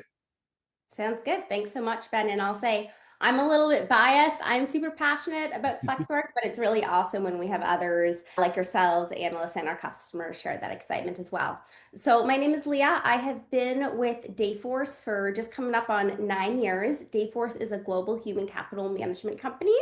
And I'm a bit biased again, but I like to say that I have one of the best jobs at the company. I'm a senior director of strategic initiatives. And what that essentially means is that I get to work on the really cutting edge innovation of bringing new products to the market. And so one of those products, which I've actually been working on for the past 4 years, is FlexWork. So it was really exciting for me personally to see the product come from infancy, this idea to say, hey, how can we better enable the frontline workforce? How can we bring the gig economy to more traditional types of work, from this idea on paper to actually real life and being able to support workers and customers on the platform? To be in like the mad science lab of here's what's next, here's what's coming. And that's so exciting. That's really fun. So let's cast this big vision here. And so I've sort of dropped some hints around what it is, but let's talk about how it fits into this bigger problem of trying to staff and keep your positions filled and keep people showing up on time. Talk about that big problem that a lot of frontline employers have. Yeah, it's a great question. So maybe I'll start kind of with the way that we see like the market right today. And so often today, organizations have their full-time and part-time workforce, and then they have usually what ends up often being to the side is this notion of like contingent or temporary labor. And we have essentially this notion, or our thought belief at Dayforce is to say, at the end of the day, you need one total talent strategy, and you're planning essentially against one workforce. So you shouldn't be doing really those two things in silos, right? How do you start thinking strategically about your total workforce and being able to plan against it? So that's kind of the first notion, to say, let's take a step back, think big picture. What does that total workforce look like? And then the second part really in there is, how do we enable that frontline workforce to be more nimble? And so in the past few years, we've seen, right, the rise of the gig economy, the Ubers, the Lyfts, the DoorDashes of the world, which has given people a new way to work, right? It now allows them to work on their schedule, essentially build a piecemeal schedule of when they'd like to pick up those shifts. But if you think of the more traditional frontline workforce, so grocery, retail, manufacturing, distribution centers, they're often relying on more of a fixed schedule, which actually isn't really working for anyone on either side of the hiring equation, because customers, right, they have changing demands and needs, but they're trying to plan against this fixed thing, which is their workforce. So think, holiday season, a big order comes in, they're trying to cover vacation gaps, and they end up either overstaffed or understaffed because they're trying to take something that's fixed and plan to something that's variable. Now, on the worker side, you're actually seeing the same thing, right? You're seeing this rise in the gig economy, where if people essentially leave the traditional workforce for the gig economy, they can have that flexibility of picking when and where they work, but they're not necessarily getting that same experience for more traditional types of employment. And so our kind of thesis or thought process is to say, hey, how do we bring that gig-like scheduling experience to more traditional types of workforces so that we can open up essentially the gig economy so people can work when and where they want, and organizations now have this more expanded and pliable labor pool that they could work with to fill schedule gaps on demand. And the one other thing I'll really note there is, specifically for the worker, we also really wanted to focus on creating that awesome worker experience, right? So how do you take the good parts of the traditional workforce? So, right, being a W-2 employee, so it's compliant both for the worker and for the employer, making sure that they have coverage, right, if they get sick, making sure that they have workers' protection, making sure that there's a culture, a sense of belonging, right, but still being able to get that fluid schedule and those capabilities there as well. let's go back to that first piece you talked about, because I'm an economist at heart, and here you talk about the fixed versus variable piece, like trying to match those two things up, which is a helpful picture to me, Matt, and think about it. So you're talking about how we're making these plans as organizations, we're trying to figure out all the things. There's always something we don't know. There's always some factor we can't guess at. We don't know whose kids are going to end up sick, like all those little things that build up into frustrations, overtime costs, these other sorts of things. I think I was telling you earlier, one of the things that we see in our data is that so many workers tell us that because they don't have a full staff on a shift, they're working extra and it's stressing them out. And so all these sorts of things come into play. So tell us what you're doing about it. How are you solving for this? Because it feels like you built this up into this really big problem. What's the big solution to match? And so what we've done is we've built an on-demand talent marketplace. And what that essentially enables customers to do is post shifts. And a shift could be something as simple as like, hey, I need help tomorrow for 8 hours for one position, or it could be multiple positions. It could be for a block of days that holiday season is coming up. And what our software then does is match your open shifts with a pool of vetted and verified workers who can accept that shift on demand. So you're probably thinking, hey, if I post a shift for tomorrow, how could you possibly have someone, right, that's ready to work that shift? And that's because all of the workers essentially in the FlexWork pool are already vetted, meaning that they have been recruited, they've gone through interview screening, they've been onboarded, I-9 checks, background checks, and they're essentially able to then pick up those shifts on demand to fill organizations' scheduling gaps. One thing that we really do differently a little bit in the marketplace also is we allow customers to essentially onboard their trusted talent. So if you think about this notion of having, hey, I found someone, they can come work tomorrow, they're vetted and they're ready, works for some roles. But if you have someone, let's say, front of house, speaking to your customers, you're going to want someone who understands your brand, who knows your culture to be able to represent that. And that's where this trusted talent model comes in. So what we actually do is we work with our customers to be able to onboard their alumni. So as they're departing their organization, they can sit on a bench and then the organization can tap into them as needed. And what's awesome here is it gives those workers an opportunity. We say saying goodbye doesn't have to be forever. So it enables them to continue working with that organization, which they know and trust and like, on a casual basis without having to commit to that full-time schedule. And for the organization, if they don't have that consistent level of demand, this allows them to tap into that resource pool, right, when and where they need it without carrying the cost essentially of that employee. So essentially the way the product works is as an organization, you post a shift to the marketplace. You could either post it to everybody and we'll match it to those workers who have the right skills and qualifications for the role, or you can post it to something called a network. So that could be a network of favorites of people, right, who have come through the marketplace, who you've had a great experience with. It could be that trusted talent pool. So I only want people who have done this role at my organization before. We then send that posting out depending on where you would like it to go. Our software matches it with those workers who are aligned to those positions. They can accept the role on the day of. They clock in and clock out, all controlled by geofencing. As an organization, you approve the time, and that's really it. The software really takes care of the rest there. Brain is just spinning a little bit hearing this, because I think about the times where we were staffing for different positions when I worked for a direct care facility, basically like home health sort of thing. And we were like, I want to go back to something you said earlier. You talked about how there's this approach that most of us take. I don't know if it's been told this, or it's just easier to do this, or what, where we have like procurement handles all of this kind of stuff you're talking about. We handle like staffing like it's a separate thing, but they're all people and they're working right next to our other people. Talk about the value of having a better picture and understanding of all of the talent that you're tapping into, instead of just, we have employees and then those other people, right? Whether it's the belonging piece you mentioned or something else. To be totally transparent, and this is really what we heard from our customers, is oftentimes, other than the person that has actually gone ahead and placed the order for those temporary employees, so often that could be like a location manager on site, the rest of the organization learns about that person either when they show up or when an invoice comes across someone's desk, right? And so for the team sitting on the HR side, on the procurement side, that makes it super hard to be able to plan your workforce accordingly, right? Because you're not getting the data, you're not getting the insights into it. And so without the data, it's very hard to take a step back and say strategically, should this role be contingent? Should this role be full time? And so that's really one of the gaps or the areas that we're trying to solve, to essentially bring all of the scheduling, all of the data, and all of the costing, which is huge, into one experience for HR teams, for procurement, so that they're able to go ahead and make those strategic decisions.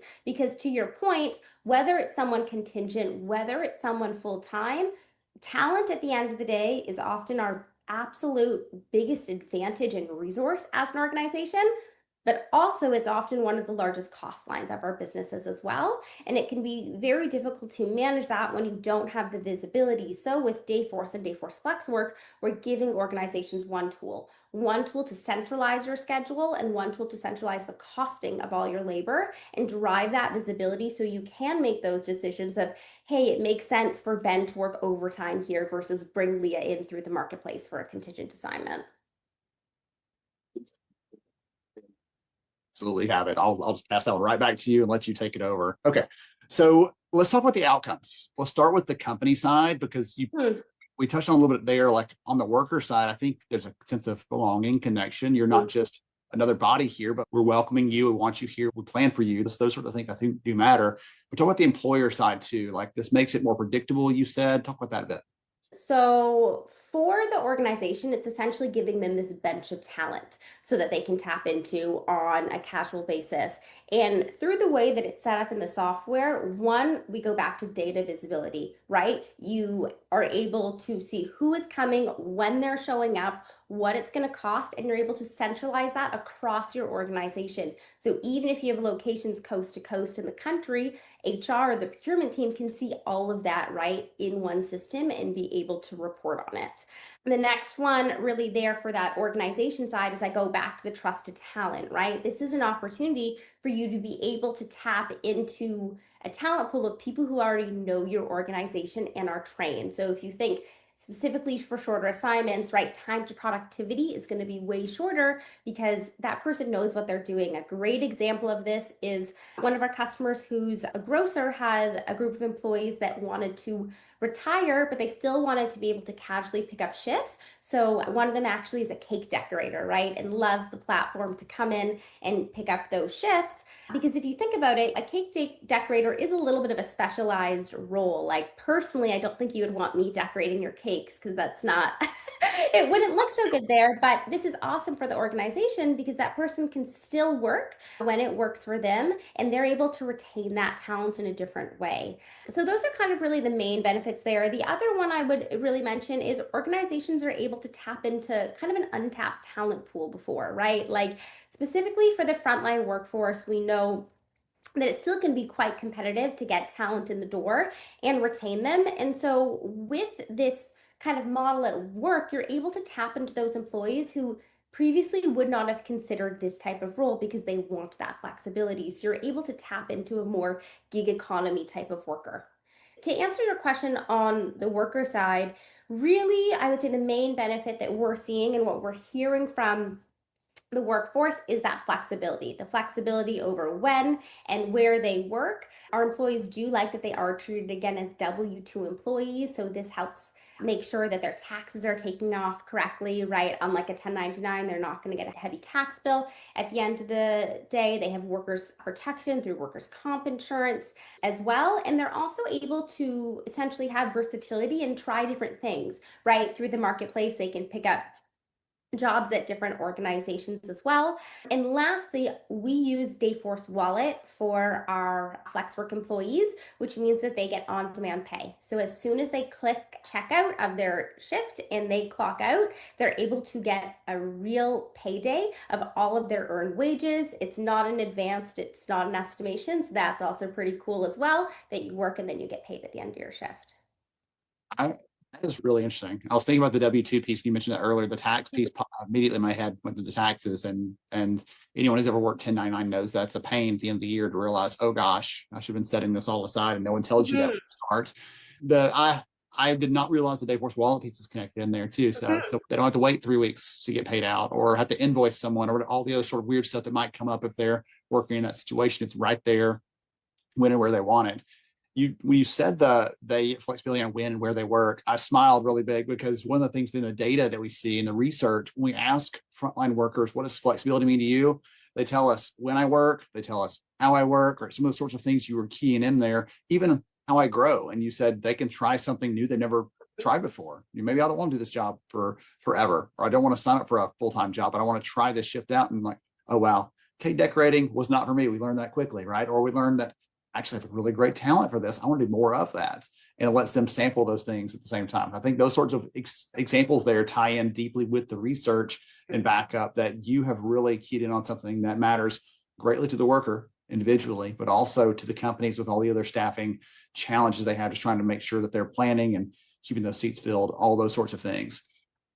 I want to go back to one other thing that you touched on that I thought was kind of interesting. You said you can post to like your favorites, your trusted talent, this group that you have maybe used before, or people who have worked with you in other capacities. I think about one of the early jobs that I had. I was working in an organization, I was helping with payroll, and I said, hey, you forgot the check for this gentleman over here. He didn't have one. They said, oh, well, he's actually a contractor. He works with us. And I had no idea. This is the first time I'd helped with payroll. I'd been there for 6 months. I was like, he's been working with us for a long, long time. He could have been an employee, but he just had worked that arrangement out with the owners of the company.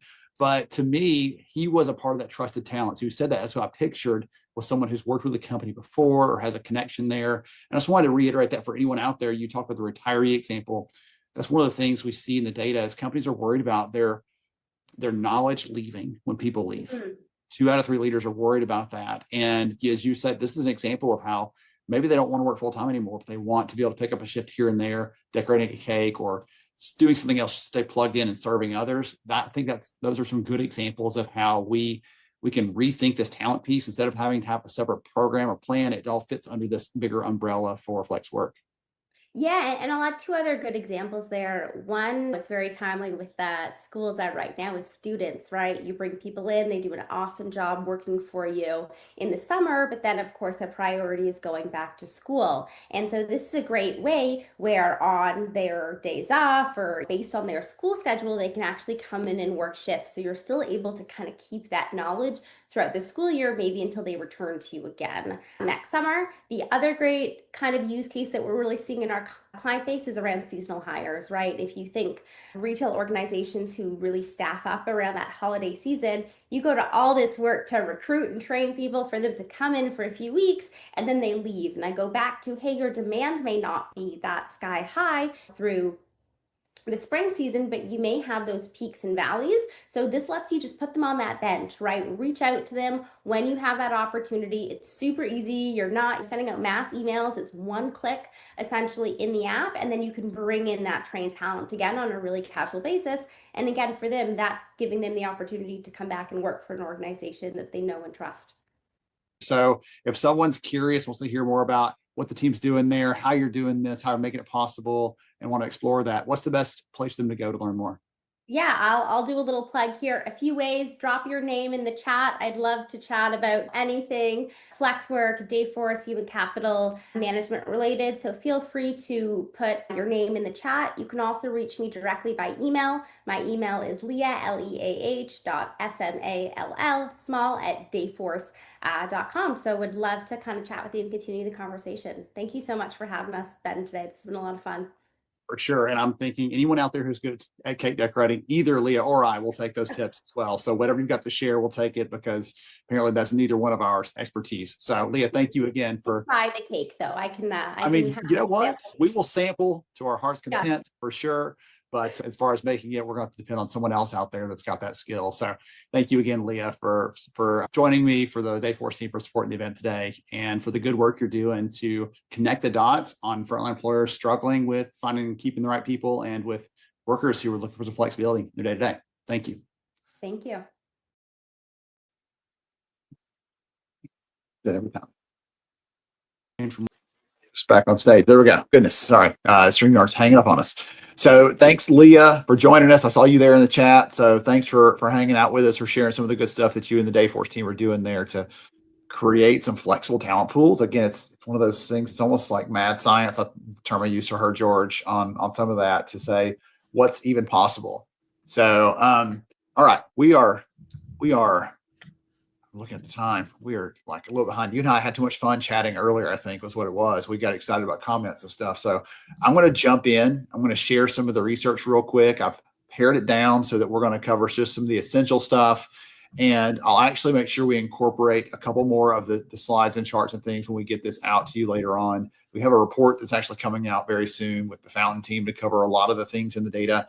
I'm going to run through a couple stats, couple charts, couple things for all of you to give you some ideas of what we've seen in the research. So, George, get ready. I'm going to talk nerdy to you. All right. So the data here comes from about 2,000 workers in some different fields across the frontline space. We have a good mix of gender, of age, and I want to start off with something kind of pretty. So what we found looking at this is the good news is about 2 out of 3 frontline workers right now tell us that they are happy. They don't have any plans to quit.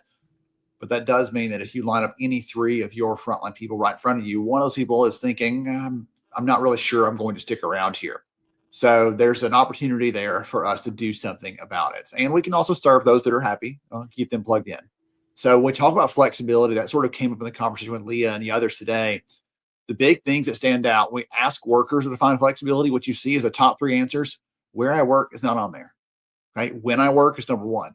Do I have any flexibility, choice, options, and schedules and shifts, or even at the time I start? Those sorts of things matter deeply. How I work, how I get it done. Do I have any control, any autonomy in my job, or am I limited in that? And how I grow. Do I have a chance to build a new skill? That came up earlier when someone was saying, like, we have younger workers joining us. Someone in the chat, I don't remember the name, who it was, but talking about we have younger workers joining us and they're not excited about this pension. How do I get them excited? Like, don't talk about the pension. That's number 1. Talk about we are going to grow you. We're going to develop you. Look at these employees over here. They've been here for 15, 20 years, great years of service, great tenure. And here's how they've advanced. And you can do the same thing. Oh, and by the way, there's a pension attached. That's the icing on that carrot cake. I don't know where that came from earlier as a metaphor, but suddenly I'm very, very hungry.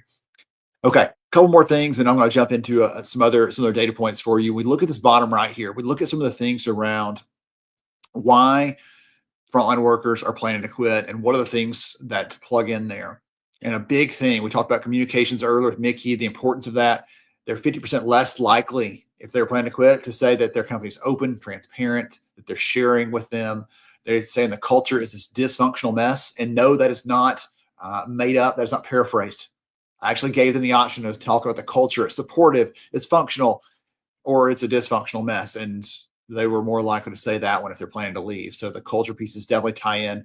And they also, on the manager side, George, I know this rings a bell with you. Those people that are planning to quit their jobs are 7 times more likely to say they don't get any appreciation. Their manager doesn't say, hey, I saw what you did the other day. Great job with handling that customer, solving that problem, taking care of that need. That is what we're seeing there. It's such a big gap, such a big opportunity. George, anything in there stand out to you? I know the recognition thing is near and dear to your heart.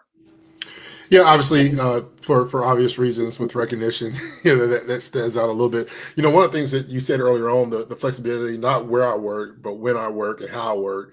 The third one is really, important to me because it's the mindset of how do I become developed, especially with, some of the things that we've seen eearlier on, not just in frontline, but also in talent acquisition, where if pay's not there, how are you going to grow me and invest in me in other ways when monetary, value isn't there? So that development is something that's key to me. So that flexibility, as we continue to see the ever-changing scope of the front line, is, that I don't care where I work, right? We can pick up these skills. I want to be in a place where I belong and I'm connected, and when I work is a value because of the time that we did have off and being able to be remote for a period of our time. We enjoy that flexibility. We enjoy not traveling. So when I work is important. Yeah, absolutely. Well, the first thing that gets the pushback, and I love and appreciate Norma, but I see her there in the chat saying we can't do that. And I've talked to more organizations than you would imagine that have said, listen, we can't do this. And ultimately they end up trying out something wild, like a 980 schedule where every other Friday's off, or something else where they find a way to make that work, to inject some flexibility into jobs where there's not any flexibility today. and companies that start a parent shift in the manufacturing space where they have a shorter shift. It's daytime hours, doesn't interfere with drop off or pickups, but it lets them tap into a talent pool that's otherwise inaccessible to them. So there are some creative ways to look at that. And again, I'll challenge you on that one. That may be completely true. You may be in one of those companies or spaces where you cannot truly change it, but you'd be surprised how much things can change when push comes to shove, and you got to find some creative solutions to stand out there. All right, let's jump in. What else? Our big story, George, the big thing for me, if you walk away with the big headline, it's that this combination of three things creates the workforce that we're looking for: transparency, fairness, and support. And you notice what came up in the conversation when you were chatting with Michelle and Julia. You talked about, or Michelle was talking about, Julia said, we're in this environment where people will, if you offer them an extra quarter an hour, they'll jump shift. They'll go across the street. If you're at a retailer, they'll go to a food service place. They'll go to a warehouse. They'll go wherever they can for money. And what we found in the data is that that's not the only thing that matters. There are other things that stand out. So not that Julia is wrong, but there are other things we can do to help make up for that. If you can't be a market leader in pay, what else can we do to stand out? And these things are what it shows. So I'm going to kind of gloss across these really quickly. If you are a data nerd like me and you don't want to miss anything, feel free to take some screenshots. I'll give you a good, there you go, pose for the screenshots. But we're going to look at a couple of these things. Do you like that, George? That was great. I did that yesterday on a stage in San Jose for an event for an internal HR team that had me there. And when they go take a picture, I'm like, I'll pose for it, get the Superman pose, whatever else, they get a good laugh. So a couple of things. I mentioned this earlier, transparency. When our people tell us in the front line that the company's not open and transparent, that they aren't getting updates, those things create a lack of interest in staying on the job. They feel like they're out on an island, and why would I stay here versus somewhere else? What's the point? What's the benefit? Why should I do that? The fairness piece. We ask, and about half of frontline workers say that they are treated equitably with people who are in roles like ours, office, corporate work, whatever you want to call it. But the other half say no.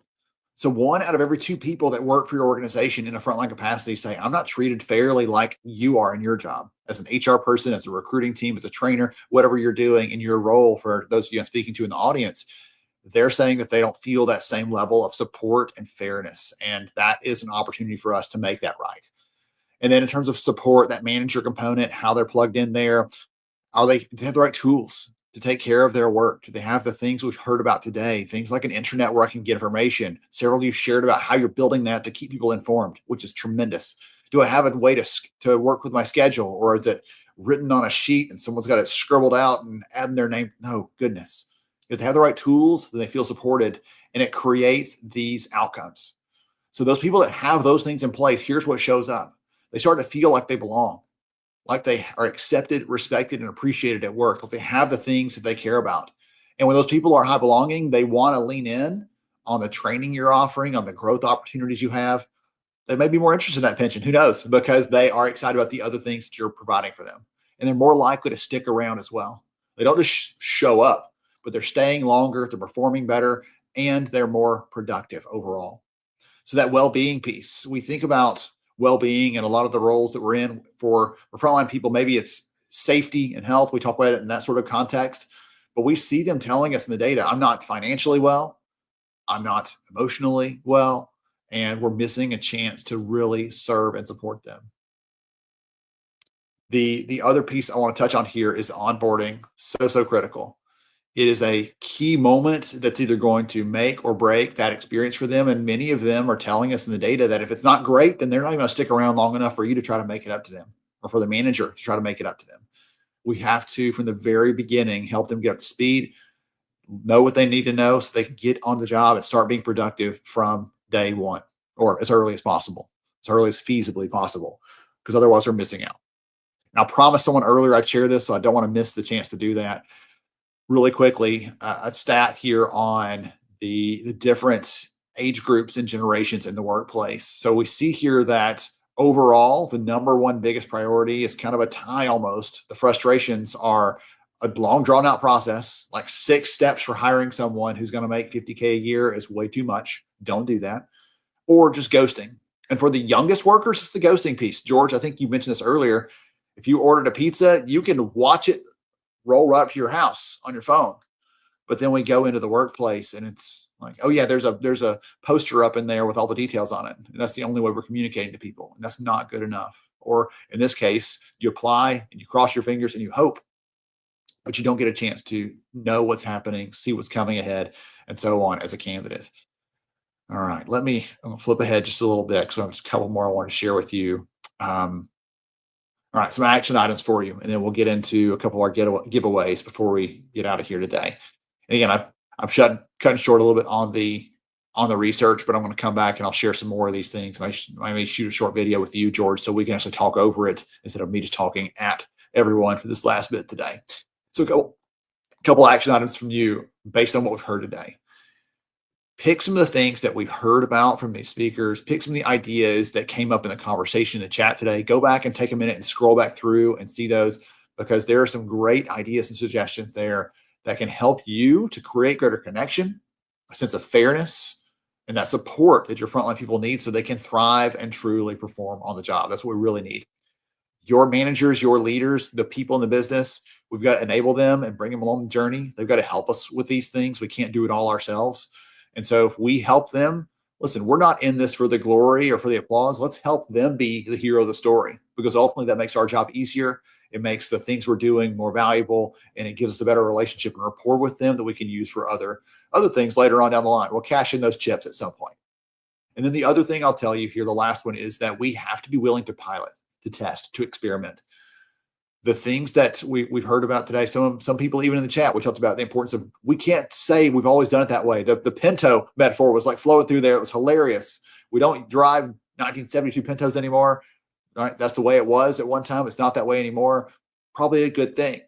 So we have to be willing to pilot and to test and to try things in a small space and see what works before we go all in on it. I understand there's risk. I understand you have a full-time plus day job. But if you want to learn a better way, you want to find an opportunity to have a better impact on your people so they can have a better impact on your customers, then that's the best way to do it. You are the expert on your people. I'm sharing some data. George is sharing stories. We're bringing these things to you, but you're the expert on your people, and we cannot step over that.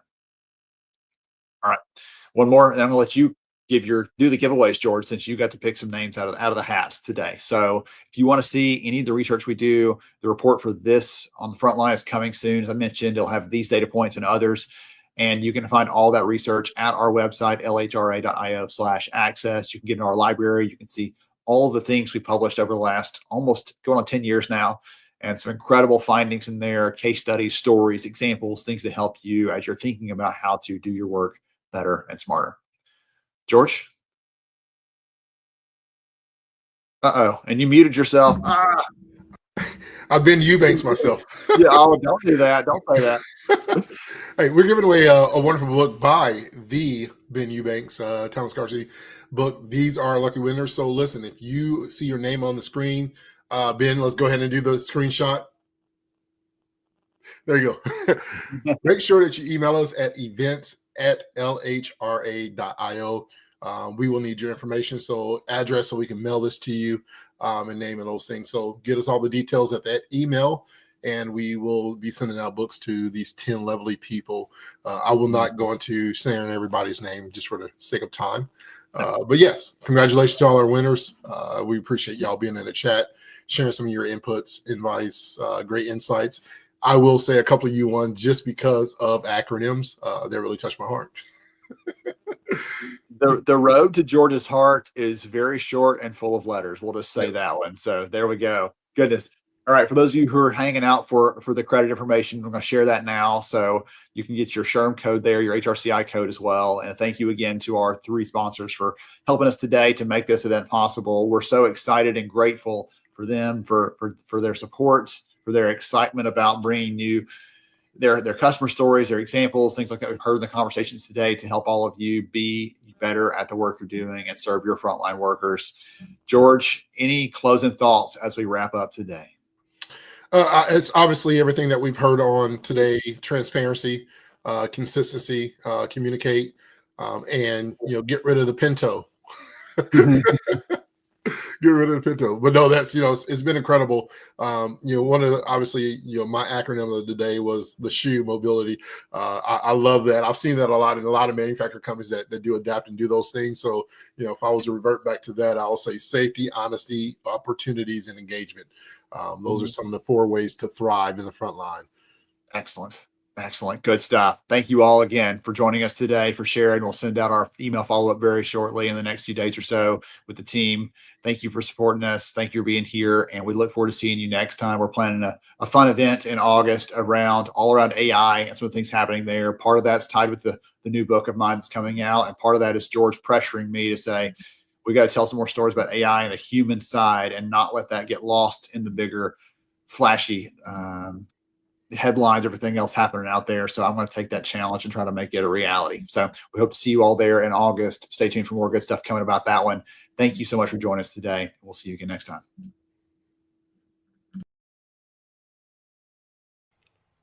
We want to thank everybody for joining us today on this live stream.